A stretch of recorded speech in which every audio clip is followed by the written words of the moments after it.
Pasadya ang iyong paligaya ang daghang mga pulong. Ang mga panganod o kangitmitan nagalibot kaniya.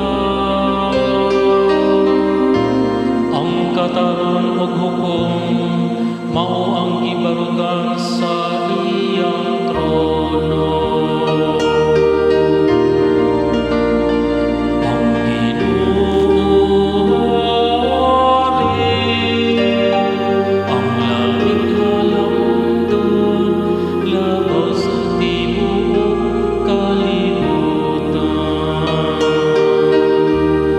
Ang mga bukid milanay ingog talo, atubangan sa Ginoo.